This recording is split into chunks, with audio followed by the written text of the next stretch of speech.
Eu falo fam fatal fatu ini mai mo mai el chatu tunu le fiafi malor nga lue malor tawa tai feu matiuti sa fia ngai ngata le ni yaso ya fa pe fo ne yaso malor lava le fatu to so po ne po kala me sulo lama per masene fia fia staitasi tatu mafuto mafaso ino wo mana va fia mangan malor fatu to tini se fomunia el fano ka tatu tonu mai las faraile yo ya uma foi leva yaso ya uma leva yaso vai só no todo yoi la tatu fa solo tu foi fai u ya novembro ya un tatu tu vai role il masina mulmut tatu o tu ele vai ter meu o máxima me ila yoi fe la moma malo alo sa malo folau tatu tunu ya fa malo fo fa to ele ngata ni tatu wo mapaanga ya tunu e mamao ni tatu tau ainga e fa malo fo ile tatu watunu nei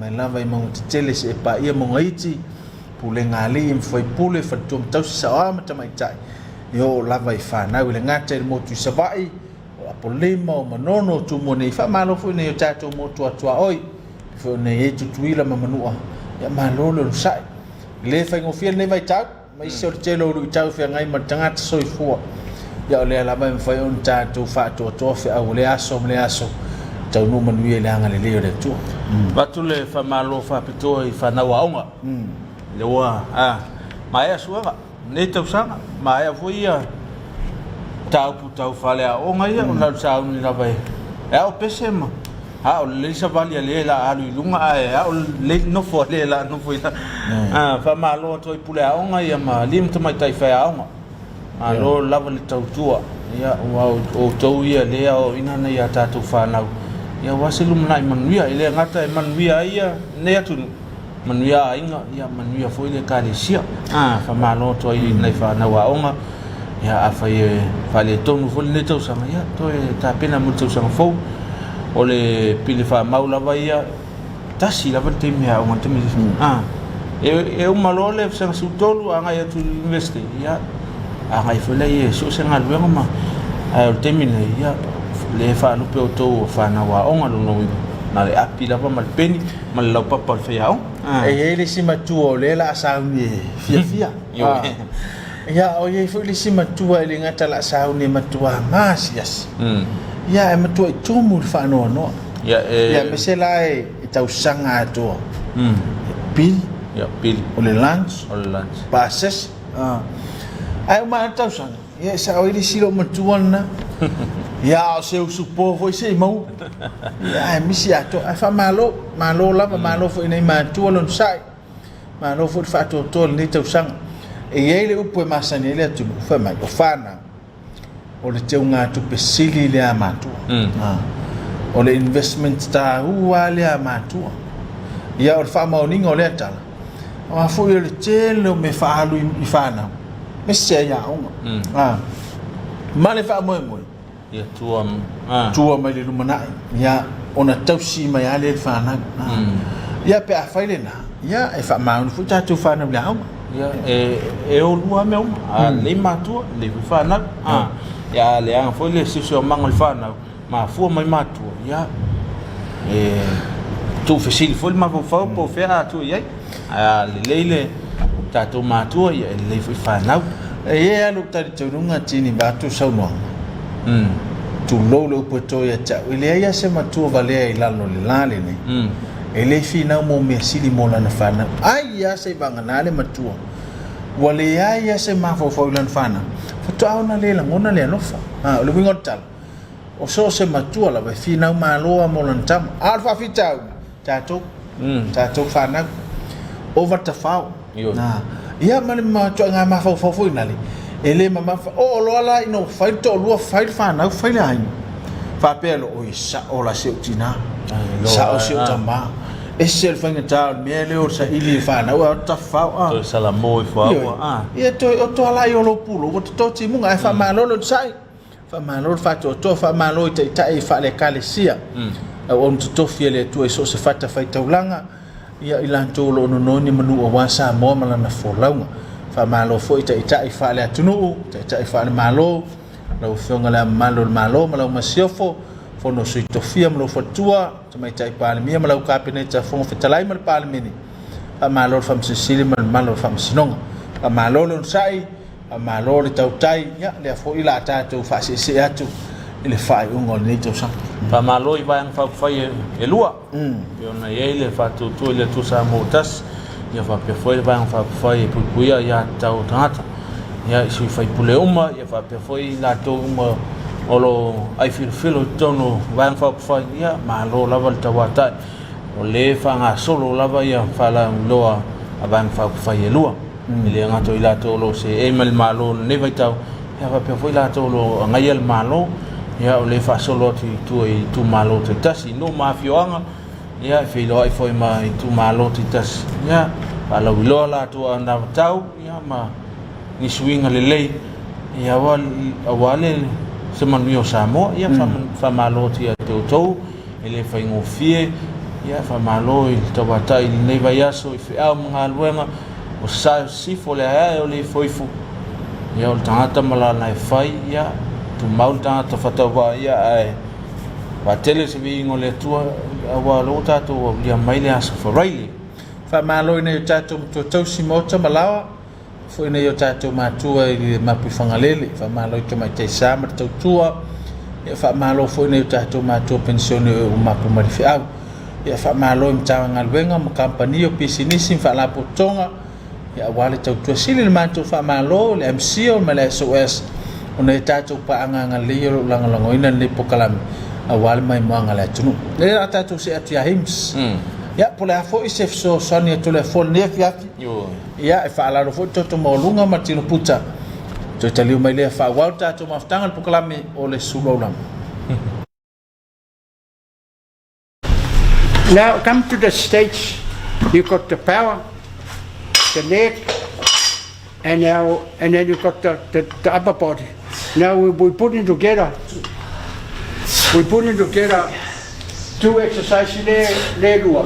Le kufa kasi le vai, my upper body. You can see here, and a deadlift here.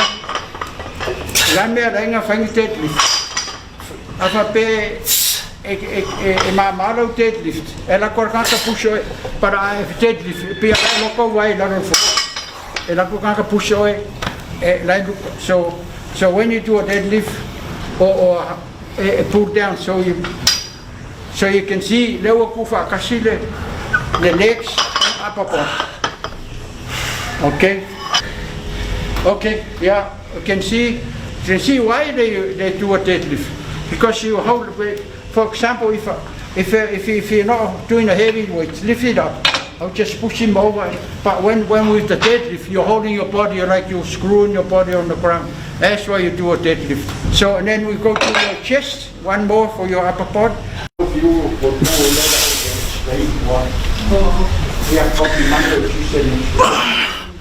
Exercise is life.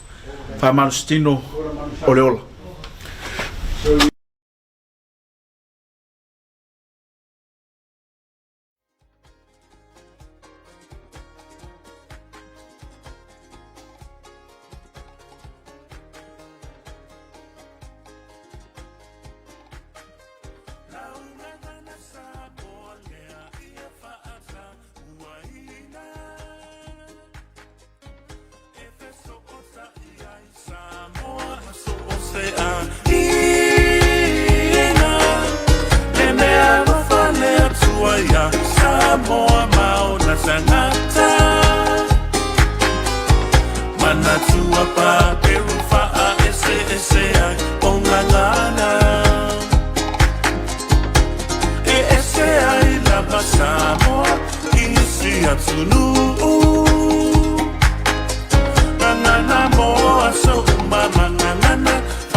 Mama, oh,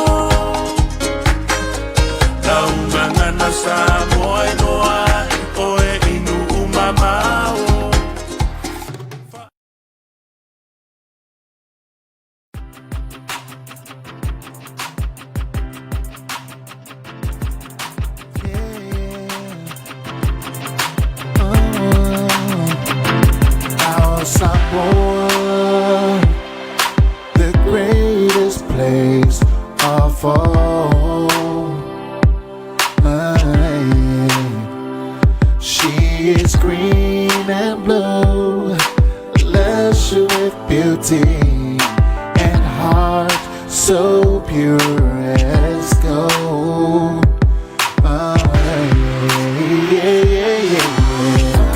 Touch someone with tears of joy. Touch someone with smiles of love. Oh, what a happy feeling from such happy people. We are Samoa, people from the sun.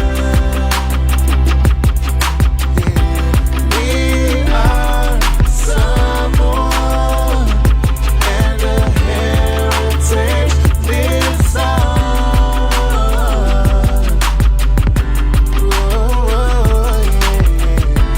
Teach the world humanity and hospitality.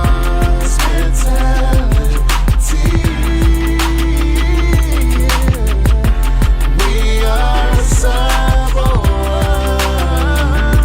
and God we trust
Never involved with something that it blinds you. Never forget your roots, cause I'll remind you. Samoa is what we call the Hall of Polynesia. Pleasure is what we give to you if you ever come to visit. We live by a code, we live on principle. We live on the island that teaches follow. And don't forget, love and respect is the message, my friend, we tend to send to the whole world and every boy and girl. And yeah, we are Samoa, we ain't no underdogs. We are the same, no flipping, we fear only God. Samoa is founded by God. It's what it means, everybody, please hear me. 685, we gonna strive, look up to the sky. Get up and stand up and show the world what you're made of. Yeah, show the haters. We are Samoa, people from the sun.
tatou tialuli malostino nga mo vai o lima mea uma fa la lo tino puta o le meta wala fa me a ela po e mo mia le lus ai over pa evo ia mana mia fo ise fa malostino fa mositino ina ia solo le toto io tau a mesi ele le alo su fo pe a to le fo e fa sino o te fa mo telefone ile atale alo atunu nga ia e si le alo su le masini le fa nga ia ona e tatono ile tau a mesi e po kala me sunga to le fo ia e so sani le ngata ila me to sam ia al fa malostino fo e tau mo mai le fa malostino au sunga ia to le fo ne fiaf ia nga mo tatou ia me se foi la tolo wale anga tu le Christmas e ele sta todo mundo i tino o fa malostino ne vai tau ole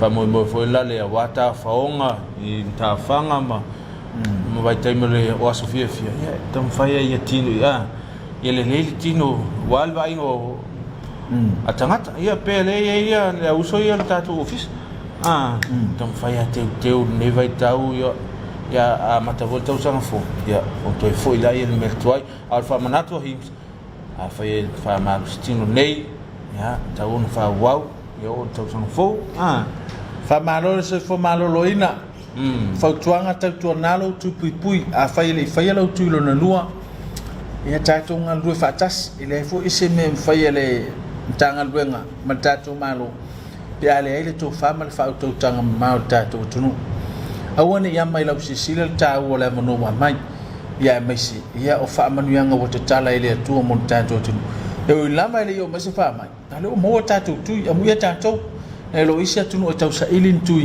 ia o lo tinga ina fa mai o lo no winga tatu fa nga tau le mano sui foi se baenga meso na fa nga solo tu e fio ang a fa ile tu pui ia ene le ale te sui foi fa lo tu pui sa ngale mu fa me so fo malo loina pui oe pui do it for samo no winga tatu ngon winga fo fatas le fa tai ntanga lu e a fole no le tai au e tu tai to tu mo mi so to fit no wala le fa nga tu au le von tum wa e au tai to tu fa la to fa singa la tu lo tu tai au ya ni ta le tul le vai ngal le sa vai le tau o ngal lu fa ta som tanga lu ma ya mai la to lo so tau au pe na ele tanga lu nga o leo fui mu ya manio yo la to mai o ngal lu e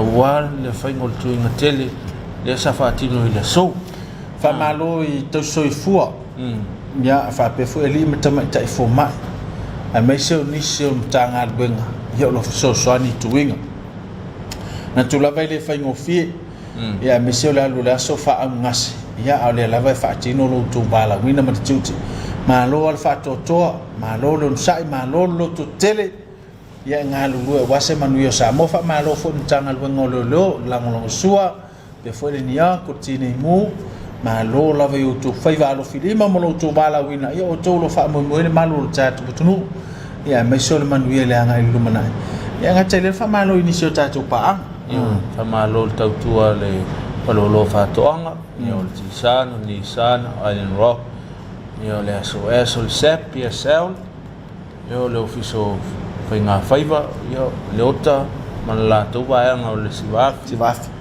ya mai si mtanga lu ngal malu manisio company o le mau la tu yo lo lango ina ni so tatu pokalame le afiafi man le afiafi fa ma lo tu la tu tua ya ma lo lo sai ma lo fa to ya o la foi le tuti sa fe ngai mo tato tu aya e o le foifo palama insinia ya e o lava i la tu le sa usul va ma e sa usul tai ya ma lo lava lo sa ya me se la tu lo fe ngai mo tato i no mo ta malawa me se tu singo ne tato tu si ma lo fa to alo tape na mai vivi ngole tu am peseng fa le ngang ya sai foi for tato proclame man fa mo tape na fa le ngang a wata to tapo inga tele mai ya fa wa ma fa proclame o le sulo ulama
ni sina vivi ngole tu e pe na mai mom si sila mai ta tu tunu ia wa fo ile ni mai ngole tafi mal ta tu maftang ia o le sa ta tu wa matai le tu tau pun 5 le tu ta fu ta tu ya fi le tu ia pe ona ta tu ta po ngal nia fiafi ia le uta pe na mai le sunga le so soani ia filang nai lava mai le fakasa i masina wale tatu taulang hausi no mo le tu le fiafi tatu to ele ma fafta e ilo na lofa mo lo na ngale le ya tau ina fa pa ye ina le tu la mai mo fa fon fa ma telefo ele ngangole tu le auto mun moli ya ta pena ile tatu o si taulang le fiafi tali mai fa wa tatu mafta tatu pokala no sulolo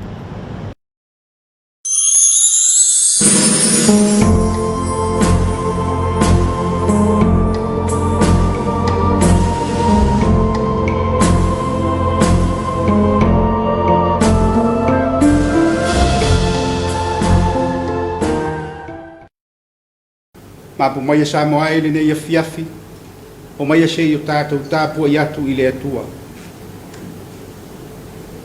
wa le lo fatu no fa ola ina i o to ile fatu tua le mai ate o to fo ile a le me o fo ina mai ile atua tato talo mo le ngang pa ia te atua mama nai o mai lo tu no ma le tapu ile nei tu la fiafi na wai manuia tiu te mangalu nga fenga ya yo le mala malama wo mo ai pangale ie ngona lo mato nga i me tau ila u fio wo mato mana mia lo fiso so aniala i lo nga pa ia wina i folo nga e tau to lua ina lo mato le ato toa ina yo mato faya i u tapu inga mau sauninga ile moni male fa maoni ai mau ai so vi inga le ali ie ona o Yesu wala tu ai la matou talo amen ole faita wino ni sio afionga pa ia lo tato tua tu siwa fasino mai mo ne fiafi mo tato mai fenga in fol tu sia paulo le kalesia e feso i lono matau puelua o te faita wina mai le fai upo e fa se ia fa pau mai le foi o poevano e feso lon matau puelua fai tawina mai foi o poefa fa ngata ile foi o poevano fa fonga ia fionga pa ia lo tato wali a le tua wa ia ile faula io le lofa no lona lofa tele na ia lofa mai ia tato a o ti lava tato ia mi le anga ona faola mai ia tato fa tasi ma keriso o le lofa tu noa ua whaola ina ai o tou wana toe whai tu ma whaatasi mai foi ma whaano nofo whaatasi i tātou ma ke riso Yesu i mea o i le langi ina ia whaalia i lea i tūpulanga atali i le silisili ese o le whaula i lo nā lofa tu noa i le anga le lei mai i ate i tātou i a ke riso Yesu wa le lofa tu no o faula ina ai o tou i le fatu tua e le mai ate o tou fo i lea a le mea o fo ina mai le tua e fa manuia mai le tua e la il tato fa longo mo fai tau ia na fionga pa ia tu mau ia te ia le vi inga le mamalu ma le fane tanga nei maso umalava e o atu i le fa mau ameni o le lauma i le suafa mamalu o le atua tolu tasi pa ia le tama o le matua o le fai upe e valu o le tusi sa faitauina ua le lofa tu noa ua faaola ina ai outou i le faatuatua e le mai a te outou fo i lea a o le mea ua fo ina mai e le atua o le matua le nā o le manatu e faautu iai le nei e fiafi o lo faapea ua whaolaina i tātou o na ole alofa tu noa. Ua whaolaina i tātou o na ole alofa tu noa. Ua tu whasili le loto ma tautou manatu fo i le mawhauwhau. Ei sia lama ua whaolaina i tātou e ala i le alofa tu noa.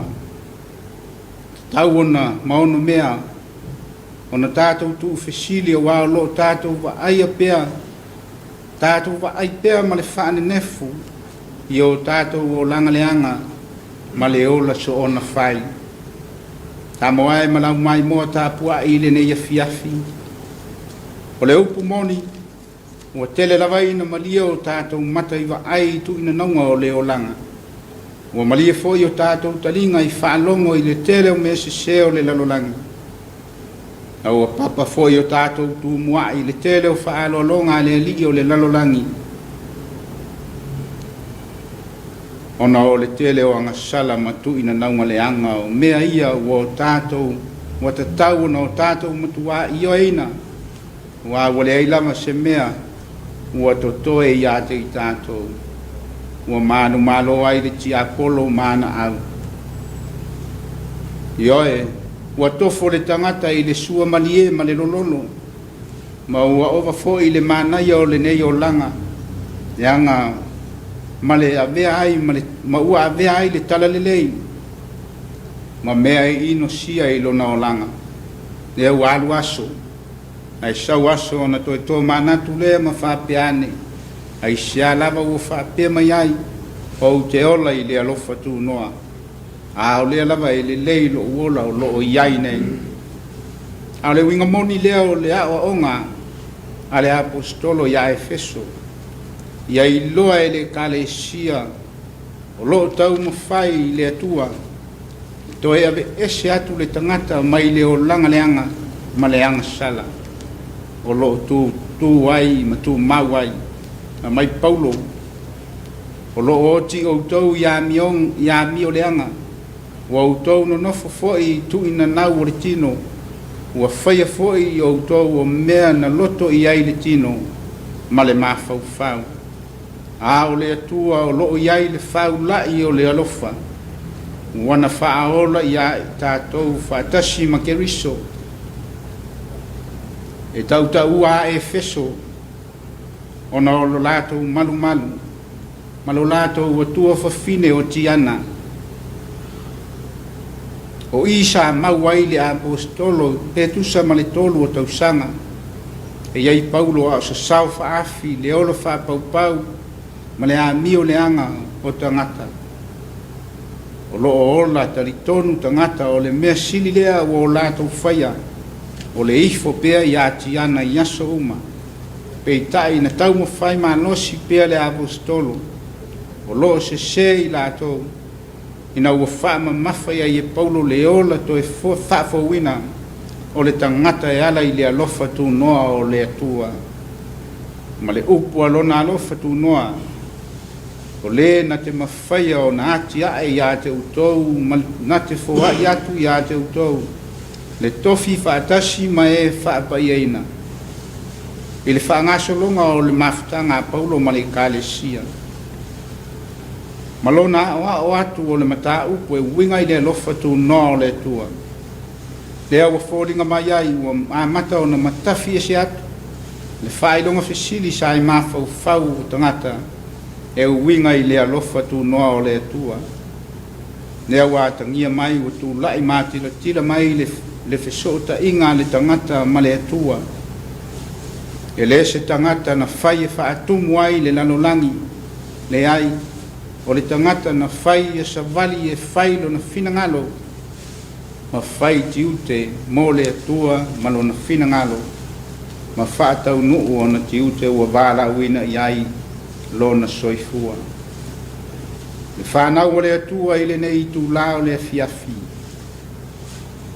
o le alofa tu noa o le alofa e le aiso na tua oi e tuto atasi lo na whaitalia le alofa le nana fausi ai le tangata e whaima pale ali i o lana fuafuanga a o le a se tali atu o le tangata i lea lama alofa tu noa i o e ofo le loto i se tasi na te lela ngona ina le pai mai o le nei alofa i to tonu e o tātou tangata lilo i aso uma o lo tou soifua a toa maso mātou ola ua tasi lo tātou whātua tuanga a o le upu moni ua le mawhai o na tasi o tātou loto ai sea ona ua o tātou le maua lea lava alofa tunua o loo ufitia pea i tātou i vaivaiga faale tagata ua galo ai le faamaoni o le alofa tunoa o keriso ea na ia alaga ai o lenei ua taunuu ua fai lenei mo oe ia o tātou maua pea le alofa tunoa a o tātou savalia toe masina o lenei tausaga ona o Iesu amene vinga o le atua e se lau se fulu ma le lima tātou pepese ai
tātou whasangatu e tātou tārusaga, tātou ifo matatalo. Lo mātou tamai o le langi, ua whawhetai tele i lo mafuta mai e ala i lo alofa tunua. Tāwhetai le ali ua manuia tāpua inga lau whanau whātutua. Ai mai seo si o mātou atu nuu i le nei tūla o fiafi. O mau atu le mana malama sa ta itasi le tangata malana e ati ai, tiu te mua. Ma mana wina ese ua e to tofi ai le soifua ma le ola. Au nai whanau foi ia o onga i le watu ma le foi mai. A whitai au mea alofa ese ua e wha ta mau a inga inai. Lo mātou wola i le tino, le mawhauwhau atoa mau mātou nganga. A whitai ua malutia Samoa ma i le tele o mala whale nātura. Ai maise o le wha mai matautia. Ua whano ai le tele o leola i le lalolangi maona tangata. Ia vi ia oe, ona o au fionga pa ia. Whaamana lama mai pea i o mātou wala. Na i o mātou sāba mali ai e whailo whinangalo moni. A o mātou o ia i le nei lalolangi i le tū mau. Lo lama nganga pa ia o lo mātou whesoa so anisili so se mea o mātou vai vai. Ma le ato to ai whaatonu mai, ma whaapoto mai, mātou te iloa ai me ao no mātou whai. Ai siri mea umalava, o le whaoratanga e ala i a Iesu Keriso, ma lo nā lo whatu noa. Ua mawhai o no mātou mā ngalo, ma sa o loto ai mai le tele o le anga o mātou whai. Ia vi ia lo suafa le ali ie, nei māso umalava e o atu i le whaava mau. Pangalama le ali ie o i mātou lava o le whanau o le foto o le anga māse. E se mātou uma, o lo mātou wola to i lalo, i le ali i o le lalo langi mana whao so songa i aso uma o lo mātou wola. Whamangalo lo mātou wola tu i na nau, o le fia tau i masui, o le manatu whaapito, ma le ola wha mau alunga wa e si le fia mea uma le ari ie ua o mātou se maagasala ia e alofa sausauina lo mātou ele lea uma i le toto paia o Iesu Keriso lo mātou alii ma le whaaola e tōtasi. E tamalo whae e whaamanuia i le tāpua i ngā lau whanau ma lo watunu ua mamalu mai fo i le pongi sa pe a saune mamoe mamalo lo ia whaafu i mātou uma i le paolo lo walofa tūnoa mātou te malu ai nga ia taita i atu le soifua ma le ola o tangata te aso fau o mua a manuia sa moa mono upu whai o malo ia wha mua pia la ua fio wao le wha vai mautu e manuia ai so se wha moe moenga le lei anga le lei au kalesia kirisiano uma ma la lato ngā luenga whai o la nganga o tangata uma mo la ua fio ai maise o Samoa ma ona tangata uma. Alofa ngia Samoa mai wha mai ese pe ona pesi ai le lalolangi ma ona tangata. Ya e alofa malafu ai nuu e leo aina. Alofa ngia nai whanau ma lolato wola au tawina au iai tau sinionga whai o le nei tau sanga. Wai o mamai pa iatu lau wha amaro longa ia i lato ma wha malo loi lo walofa tu noa. O e o whanua noa i le nei tu lafi afi wha maise ma wha mawhana whanaina e lo walofa tu noa. Ta mama tina matu tua o e ua langu ua whatao to lia i maota maainga ia langu maluina e lo walofa maluanga le lei o lato tau tonga tinga. O nisi au a mātou tatalo le ali ie ma tasi ai mo mātou tatalo lilo i le loto o tangata taito tasi e whaia lava lo fina ngalo ai awa lava ma o mātou loto ia tu mau mai o mātou lunga malunga o lau whanau whātua i le lalolangi uma le manuia ma le file mu o le alofa sili ese o oe le atua ma le tamā le alo ma le nganga pa ia ia i lunga o i mātou uma lava nei maso uma lava se ia o atu i le whaavavau lava. Amen.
whaafonga le atua le tātou taulanga sili, taulanga osi e tātou te whaamanuena ma sulailo na alofa sisilesi.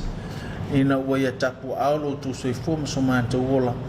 Wa fuayon tātou tau mai ile manuia, whai ungo whiau mga luenga o le liasu. Le ngang whaafitai sunga le awao, sunga e whelangona ilava, le malea kale sia I masina. Mo le tapu inga mata ngofia le ngata I tālu sanga o vi ingo le atua, le fui ua laulau saa whaiva. Ia awari whiau ma le whaamanatu le tala lei, e tāo soina ele tātou savalinga wha le whātua tua. Mana ia whaamanatu, mana ia fui whiau ne whiafi, ia e tanga tō matau ina I tātou.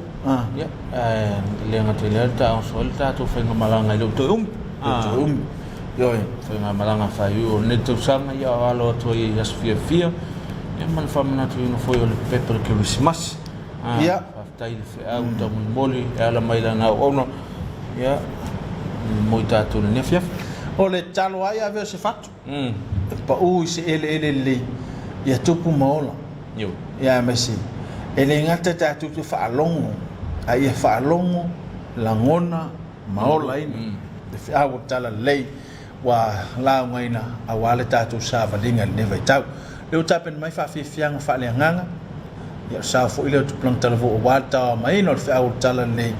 Tātou sanga mawhau atile pele. Lofa sisi le so le atua. Ia wa fueona manuia whiau mga luenga e whaatino ino tātou tangata. Sumaile mai mo.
Ya ni sina fa fi fianga pe ona si sila mai mo mai le tunu. Ya tape na mai si vai ngon tampo kalam. Ya ni so fa silang fa law tele fa business ya mai mtangal bangal malo fa pe fo ia e kalisia te tas. Ya mun no fi fia law tele tato. Atunu no wa yelta bona. Fa ia alla ya tele la ba tanga. Ya mun no fi fia wa e fa nei polul fa mo mo ala ya ai ngai sa vai. Ya no mi foi le no fi fia se mato motu salafai me le tupu nei pot Yoi. Ya, tahu wala na alela mai mo mata to tunu ni sifasi silang fala we tele mfanta no mai po kalame sulo lama. Pasi silanga mo le ofisa wa onga le kalesia e fakasa. Avanoa fainga luenga. Mua avanoa pula onga kolisio le luenga fong. Tulanga mangva mo mia. O mia failonga tikeri fa faya onga. Tala fe ngai mo le tulanga pula onga e kolisi mawalunga. Maua to mai mangva ai pulea le ya onga. Mawalunga si la fia ita yala. Fainga fa avai ma pol kalame fa afoe le ya onga. 5 tau sanga lue faya ongai. Malama i si o manga wa onga ma faya. Maisi mata fa yoi po au onanga. Fa maoni mamata alia i awala i au siai manulau ti. O a onga ma fisuia inga tala fe ngai. Ye fatu mawina le yo a onga. Fa taua le va fe loa i mar komito a onga. Ye le le anga nuu. Mata u le fa au tanga le matai sili. Yala inga luenga fa misiona ya onga le kalesia. Lua o avanoa faya onga. Mol koliso papauta. Faya onga mol mta por food textile technology. Mol koliso tua civi. Faya onga mol mta por accounting mal business studies. Faya onga mol English. Faya onga mol mathematics. Faya onga lungana Samoa mal religion knowledge. Faya onga mol visual arts. Koliso malua fou. Faya onga mol food textile and technology. Koliso le lumenga fou. Faya onga mol English. Faya onga history. Koliso nuo sala. Faya onga mol English. Faya onga mol social science mal history. A onga tu siata le fakasa. Faya onga mol English communication. Tulanga mo umia. Ya umia fa ilonga tikeri fa apitoi mta upua o oina. Maava noa fa inga luenga umo umia. Ya umia se tu sipasi fa faya onga. Anga va ilinga luenga faya onga mai le visenga iba. Eo o ilis futolu. Anga va isi nga luenga fa upopo. Ina ya usia ta yala wa onga. Tolu. Ava noa whainga luenga lango. Whailau tusi o kolisi o le lumenga fau. Nea ava noa puka o kolisi o papauta. Wha, ia tau a mai mea nei pe a tusi talo sanga mai. Mua, tusi talo sanga mo le ava noa whainga luenga. Lua, tusi pasim whailonga tau aloa. E wha maonia wha le tula fono. Tolu, wha matalanga o le soi fuanga, CV. Wha, tusi wha maonia o ngā luenga sanga lueai. 5, tusi fa maonia mai lau fai fiau. 5, fa tua tusi tau sanga, fa tonu a onga le fakasa, tamalingi pia. 6, tapunia tusi tau sanga uma, ila sfaraile, a se furu fito te sema, luafe luatasi, ile itu lae fa ila fiafi, fa aftai, sa inia le fa tonu a onga, ale fakasa. Notice from the Office of the Clerk of the Legislative Assembly, Parliamentary Youth Program, Tuesday and Wednesday, 14-15 of December 2021. The Office of the Clerk of the Legislative Assembly, in partnership with the United States of America Embassy Office in Apia, will be hosting a Parliamentary Youth Program on Tuesday the 14th and Wednesday the 15th of December 2021 at the Parliamentary Precinct in Mulino. The Parliamentary Youth Program aims to inform youth participants about the inherent functions of Parliament, the role of members of Parliament, and the functions of parliamentary committees. Participants will also have the opportunity to observe parliamentary proceedings. There are 150 openings for participants between the ages of 18 to 45 to attend the 2-day program to be held on Tuesday the 14th and Wednesday the 15th of December 2021 at the Maoto Tofilau Eti Alessana building in Mulinu at 8 a.m. Participants wishing to attend the Parliamentary Youth Program are requested to contact the Office of the Clerk of the Legislative Assembly to obtain a registration application, and for further details on participation requirements, please contact Tupua Siosi Fui Le Malu Ruta Masina Lupe o mele malama lofi papali'i of the Community Relations Services Divisions on telephone 21811 or 21812 or email to port.fuifui@palemene.ws or ruta.masinalupe@palemene.ws or mele.papali'i@palemene.ws. Thank you, signed by Leatisa Witime Tala, General Secretary, Office of the Clerk of the Legislative Assembly. Nisi no fasi silang fala wetele mfonto no mal proclamar sula ulama awar sila fiel chato tunu. Amo ilanto famna tuina soifua manu yetele. Birthday. Yoi. Manu ya to soifua ya angalele tu popo ni sia steli. Ya wan maftang fafta isile tu sepe me alo fa pene me alo. Wai si tu me titila la wa at lev famna tu le solo nas fan.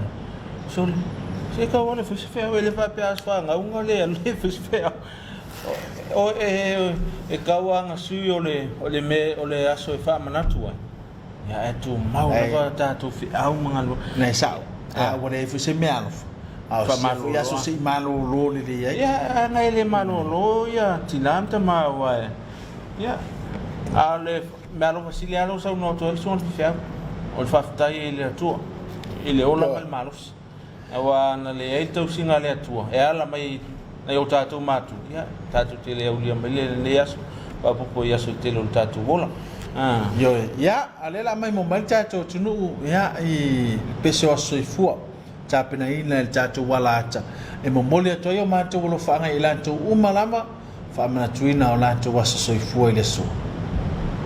Happy birthday to you. Happy birthday to you. Happy birthday to you. Oh.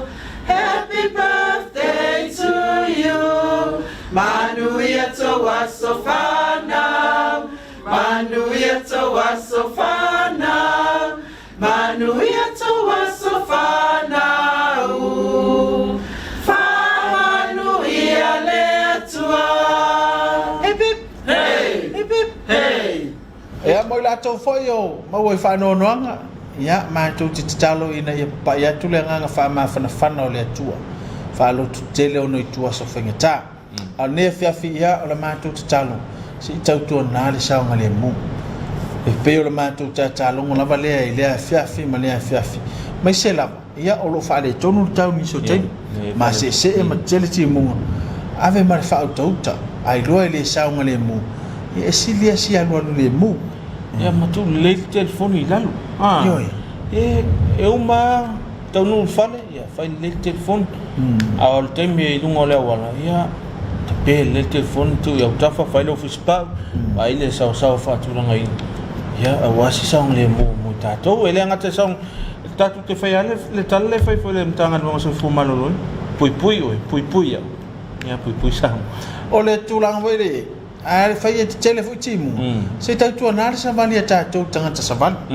o te savan fa la ta ile wala ya so tu la ngai telo la ngona tu sa o ta man ke o se ngai ka sa van il tala bon man so le mole ya al mole ese ale mole ala le pe tu il tala bon e pu masa ne le atu ya o le fautuanga le na sa ngale mu a fai fu ila tu tang fiela malo so le fautuanga awa te tango le fulu ta vale tato ma tau le telo so ifu mai ma uno fala vale ta vale ai pe o le mafuli la ya o le faswa va ya o fautuanga le sili la vale pui ya e lo le tau tonga fitia le tato tau mai tau lungo tato proclame ne fiafi ya moli le ngang fa after tele ne tato pa after le tau tu le msio fa pe foi le SOS long tu le tato proclame le fiafi ma le fiafi mata mai lava la song force pa ia vela stonai ya tato maftanga sulo lama ya mole toil fafta tele mile minister fa pel su minister fa lu